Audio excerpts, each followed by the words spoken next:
డబ్బా గ్రామంలో అంగన్వాడీ కేంద్ర శిథిలావస్థ డాక్టర్ ఆర్ఎస్ ప్రవీణ్ కుమార్ సందర్శన చింతలమానేపల్లి మండలం డబ్బా గ్రామ పంచాయతీలోని అంగన్వాడీ కేంద్రాన్ని భారత రాష్ట్ర సమితి general secretary doctor RS Praveen Kumar సందర్శించారు.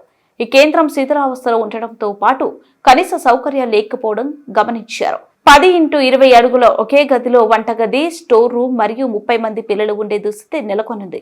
విద్యుత్ సౌకర్యం లేకపోవడంతో పాటు కేంద్రం బయట ఉన్న పెద్ద నీటి గుంట వల్ల పిల్లలు ఆడుకునే సమయంలో ప్రమాదం పొంచింది. 30 మంది చిన్న పిల్లలు వచ్చి ఇక్కడికి తల్లిదండ్రులు వదిలేసి వెళ్తారు. కానీ ఇది ఒకసారి చూస్తే మీరు కనీసం ఒక 100 స్క్వేర్ ఫీట్లు కూడా లేని ఒక చీకటి గదిలో ఈ అంగన్వాడీ సెంటర్ చాలా సంవత్సరాల నుంచి నడుస్తున్నది. ఇక్కడ కిటికీలు లేవు, అదేవిధంగా స్టోరేజ్ స్పేస్ ఇదే, పిల్లలకు పెట్టాల్సిన తిండికి కూడా ఇక్కడే స్టోర్ చేస్తున్నారు. మిగతా వ్యర్థ పదార్థాలన్నీ కూడా ఇక్కడే పెట్టేసిండ్రు. ఇక్కడ పాములు వచ్చినా తేళ్ళు వచ్చినా ఎవ్వరు పట్టించుకునే నాదులు లేదు. అదేవిధంగా మరి ఇక్కడ ఫ్యాన్ లేదు. ఈ రూమ్కు ఘోరమైన విషయం ఏంటంటే కరెంట్ లేదు. దీని పక్కనే ఒక గుంత ఉంది, మురికి గుంత.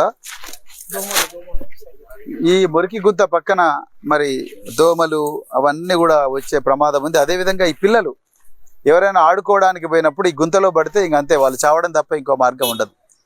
మరి ఇది ఊరోళ్ళు ఎందుకు పట్టించుకోలేదో మాకు తెలియదు. మరి ప్రభుత్వ సిడిపిఓ లేకపోతే డిస్ట్రిక్ట్ వెల్ఫేర్ ఆఫీసర్లు వీళ్ళెవరు కూడా దీన్ని ఎందుకు పట్టించుకోవడం లేదో మరి అర్థం కావడం లేదు.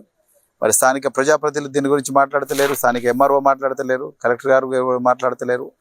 అందుకొరకు నేను అర్జెంటుగా రిక్వెస్ట్ చేస్తున్నా, ఈ అంగన్వాడీ సెంటర్ను ఎక్స్టెండ్ అన్నా చేయండి, లేకపోతే వేరే ప్రాంతానికన్నా అంటే వేరే బిల్డింగ్ కన్నా షిఫ్ట్ చేయాలి.